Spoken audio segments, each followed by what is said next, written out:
العلم هو النور الهادي والمفتاح لكل الخير من يرد الله به خيرا. بسم الله الرحمن الرحيم. الحمد لله رب العالمين والصلاة والسلام على سيد الأنبياء والمرسلين محمد وعلى آله وأصحابه أجمعين أما بعد. عزیز طلبہ کرام، اس میں غیر متمکن کی اقسام کا سبق چل رہا ہے. الظروف المبنیۃ، یہ بھی چونکہ اس میں غیر متمکن یعنی مبنی ہے، اس لیے اس کا بیان بھی اسی میں مصنف رحمۃ اللہ علیہ نے بیان فرمایا ہے. دیکھیے عبارت: فصل الظروف المبنیۃ علی اقسام منها ما قطع عن الاضافۃ بأن حذف المضاف إليه كقبل وبعد وفوق وتحت. قال الله تعالى: لله الأمر من قبل ومن بعد، أي من قبل كل شيء ومن بعد كل شيء. هذا إذا كان المحذوف منويا للمتكلم، وإلا لكانت معربة. وعلى هذا قرئ لله الأمر من قبل ومن بعد وتسمى الغايات. فصل الظروف المبنیۃ، یہ فصل ظروف مبنیہ کے بیان میں ہے. اعلی اقسام، وہ چند قسموں پر ہے، یعنی ظروف مبنیہ چند قسموں پر ہیں. منہا ما قطع عن الاضافۃ، انہی اقسام میں سے ایک وہ ہے جو مقطوع الاضافت ہو. ما قطع عن الاضافۃ، جو مقطوع الاضافت ہو. بأن حذف المضاف الیہ، بئی طور کے مضاف الیہ کو حذف کر دیا گیا ہو. کا قبل، جیسے قبل، و بعد اور بعد، و فوق و تحت، فوق اور تحت. قال اللہ تعالی، اللہ تعالیٰ کا فرمان: للہ الامر من قبل و من بعد، ای من قبل کل شیء و من بعد کل شیء. اللہ ہی کے لیے ہے ہر چیز، اللہ ہی کے لیے ہر حق، ہر چیز سے پہلے اور ہر چیز کے بعد. هذا اذا كان المحذوف منويا للمتكلم، یہ اس وقت ہے جب کہ محذوف متکلم کی نیت میں ہو، متکلم کی نیت میں موجود ہو. وإلا لكانت معربة، ورنہ معرب ہوگا. وعلى هذا قرئ، اس کی وجہ سے پڑھا گیا ہے للہ الامر من قبل ومن بعد وتسمى الغایات، اور غایات نام رکھا جاتا ہے. الظروف المبنیۃ، الظروف یہ ظرف کی جمع ہے، اور ہم یہ پڑھ چکے ہیں ظرف کسے کہتے ہیں مفعول فی کے بیان میں، کہ ظرف وہ ہے جس میں وقت، جو کام کے وقت یا کام کی جگہ پر دلالت کرے، جو کام کے وقت یا کام کی جگہ پر دلالت کرے. پھر ظرف کی دو قسمیں ہیں. ایک ظرف مکان، جو کسی فعل کے، جو کسی کام کے یا کسی فعل کی جگہ پر دلالت کرے، اسے کہتے ہیں ظرف مکان. اور جو کسی کام کے وقت پر دلالت کرے اسے کہتے ہیں ظرف زمان. تو ظرف زمان ہو یا ظرف مکان ہو، دونوں میں کچھ صورتیں ایسی ہے کہ وہ معرب ہوتے ہیں، اور کچھ صورتیں ایسی ہے کہ وہ مبنی ہوتے ہیں. یہاں مبنی کا بیان ہوگا. پھر ظروف مبنیہ، یعنی جو ظروف مبنی ہوتے ہیں ان کی بھی چند اقسام ہیں. جو ظروف مبنی ہوتے ہیں ان کی بھی چند اقسام ہیں. نمبر ایک تو یہ ہے مقطوع الاضافت، جسے اضافت سے کاٹ دیا گیا ہو. تو سب سے پہلے ظروف مبنیہ میں سے اسے بیان کیا جا رہا ہے جو مقطوع الاضافت ہو. مقطوع الاضافت یعنی اس کو اضافت سے کاٹ دیا گیا ہو. بأن حذف المضاف الیہ، بئی طور کے مضاف الیہ کو حذف کر دیا گیا ہو. مضاف الیہ کو حذف کر دیا گیا ہو کس کے؟ اس ظرف کے، جیسے قبل، بعد، فوق، تحت، یہ سب ظرف ہے. قبل، بعد، پہلے اور بعد میں، یہ ظرف زمان ہے. فوق، تحت، اوپر نیچے، یہ ظرف مکان ہے. تو اب یہ ظرف زمان اور ظرف مکان یہاں ظروف مبنیہ میں سے ہے. اس لیے کہ مقتول اضافت ہے اور اس کے مضاف الیہ کو حذف کر دیا گیا ہے. جیسے اللہ تعالیٰ کا فرمان للہ الامر من قبل ومن بعد. اب یہاں پر آپ دیکھیے قبل اور بعد دونوں مبنی ہیں اور مبنی بر ضمہ ہے. مبنی اور مبنی بھی مبنی بر ضمہ، اسی لیے من حرف جر اپنے بعد آنے والے اسم معرب کو جر دیتا ہے اور اس پر کسرہ آتا ہے. لیکن یہاں قبل اور بعد دونوں بھی مبنی ہیں اور مبنی بر ضمہ ہیں، اور معرب کا اعراب بدلتا ہے جبکہ مبنی کا اعراب بدلتا نہیں ہے. تو یہاں قبل اور بعد کا اعراب بھی نہیں بدلا. تو چونکہ قبل اور بعد دونوں ظرف مبنی ہیں، ظروف مبنیہ میں سے ہے، اس لیے ان کا اعراب نہیں بدلے گا. اب آپ دیکھیے اس کے اصل کیا ہے، ای من قبل کل شیء ومن بعد کل شیء، ای من قبل کل شیء ومن بعد کل شیء. اس لیے کہ ہم نے پڑھا تھا مقتول اضافت ہو جس کو اضافت سے کاٹ دیا گیا ہو، تو قبل اور بعد دونوں کو اضافت سے کاٹ دیا گیا ہے. ان کا مضاف الیہ حذف کر دیا گیا ہے. مضاف الیہ کون تھا؟ کل شیء.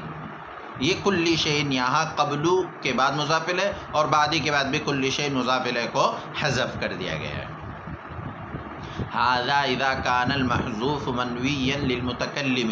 یہ اس وقت ہے جب کہ محذوف متکلم کی نیت میں موجود ہو. وإلا لکانت معربۃ، ورنہ وہ معرب ہوگا، ورنہ وہ معرب ہوگا. اب یہاں سے قاعدہ یہ بیان کر رہے ہیں کہ قبلو اور بعدو کی 3 صورتیں ہیں. اگر آپ اس عبارت پر غور کریں گے تو اسی سے آپ کی پوری بات سمجھ میں آ جائے گی. بہت آسان ہے، تینوں شکلیں ہم یہاں سے عبارت سے نکال سکتے ہیں. ھذا اذا کان المحذوف منویا للمتکلم. یہ اس وقت ہے جب کہ محذوف متکلم کی نیت میں موجود ہو. وإلا لکانت معربۃ، ورنہ وہ معرب ہوگا. یعنی قبل اور بعد دونوں معرب ہوں گے. کب؟ 2 صورتوں میں معرب ہوتے ہیں اور ایک صورت میں مبنی ہوتا ہے. ایک صورت جس میں مبنی ہوتا ہے تو وہ یہی ہے جو ہم نے کتاب میں بھی پڑھا کہ مقتول اضافت ہو اور مضاف الیہ کو حذف کر دیا گیا ہو، اور مضاف الیہ محذوف متکلم کی نیت میں موجود ہو. مضاف الیہ محذوف متکلم کی نیت میں موجود ہو.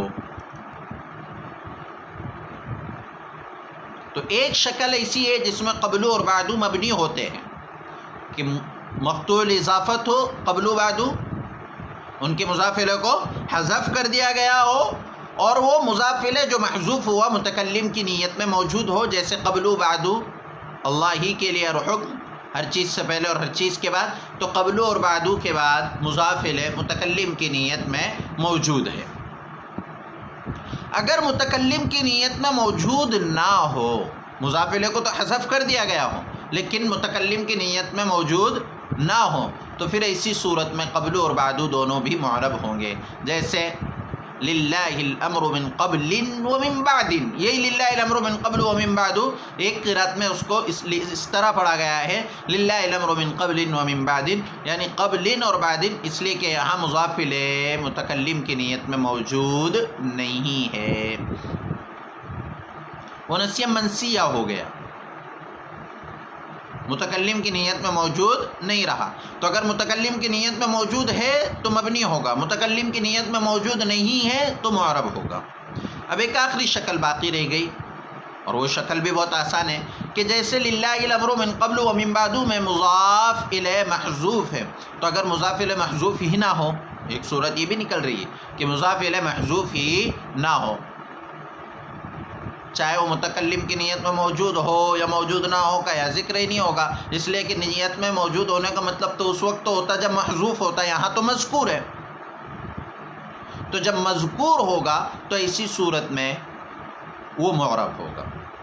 تو مضاف الیہ اگر مذکور ہے تو بھی وہ معرب ہوگا. مضاف الیہ محذوف ہے لیکن متکلم کی نیت میں موجود نہیں ہے تو بھی معرب ہوگا.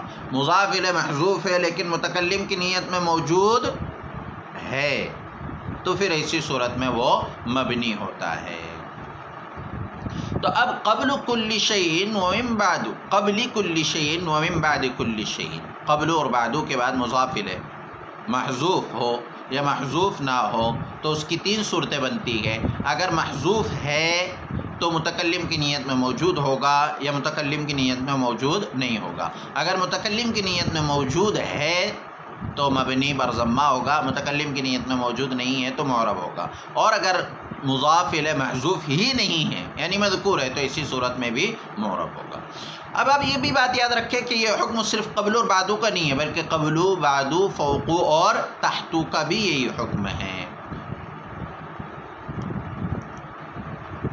اور یہی حکم امامہ، قدامو، خلف، اسفل، دونا اور اولو جو قبلو کے معنی میں آتا ہے ان کا بھی یہی حکم ہوگا. وتسمى الغایاتی، اور غایات نام رکھا جاتا ہے کس کا؟ قبلو، بعدو، فوقو، تحتو، قدامو، خلفو، امامہ، ان کا نام غایت رکھا جاتا ہے. کیوں غایت نام رکھا جاتا ہے؟ غایت کے معنی آتے ہیں کہ انتہا کے، اور چونکہ مضاف الیہ پر کلام کی انتہا ہو جاتی ہے، کلام پورا ہو جاتا ہے. دوبارہ سنیے، غایت کے معنی انتہا کے آتے ہیں اور مضاف الیہ پر کلام تام ہو جاتا ہے، یعنی کلام کی انتہا ہو جاتی. تام سے مراد یہاں کلام کی انتہا ہو جاتی ہے، کلام پورا ہو جاتا ہے، ختم ہو جاتا ہے. لیکن چونکہ جب مضاف الیہ کو حذف کر دیا گیا، مضاف الیہ کو حذف کر دیا گیا تو اب کلام کس پر پورا ہو رہا ہے؟ یعنی قبل و بعد و فوقو پر جو مضاف ہے. اس لیے ان کو غایات کہا جاتا ہے، چونکہ کلام کی انتہا قبل و بعد و فوقو، تحتو، قدام و خلفو انہی پر پوری ہو رہی ہے، ورنہ کلام تو پورا، کلام کی انتہا مضاف الیہ پر ہوتی ہے. لیکن چونکہ مضاف الیہ کو حذف کر دیا گیا تو کلام قبل و بعد پر پورا ہو رہا ہے، اس لیے انہیں غایات کہا جاتا ہے. تو تسمى الغایاتی، اور غایات نام رکھا جاتا ہے. تو آج کا ہمارا اتنا ہی مختصر سا سبق ہے، اس میں سے ہمارے سوالات دیکھ لیجئے. الظروف المبنیۃ، ظروف کسے کہتے ہیں؟ ظروف کس کی جمع ہے؟ اس کی کون کون سی قسمیں ہیں؟ ظروف مبنیہ کی پہلی قسم کیا ہے؟ قبل و بعد و فوق و تحت کی 3 صورتیں ہیں، کتنی صورتوں میں معرب ہوتا ہے اور کتنی صورتوں میں مبنی، تفصیل کے ساتھ بیان کیجیے. اور آخری سوال، انہیں غایات کیوں کہا جاتا ہے؟ السلام علیکم ورحمۃ اللہ وبرکاتہ. السلام عليكم. لا تنسوا الإعجاب بالفيديو والاشتراك في القناة تشجيعا لنا لنستمر بنشر المزيد إن شاء الله.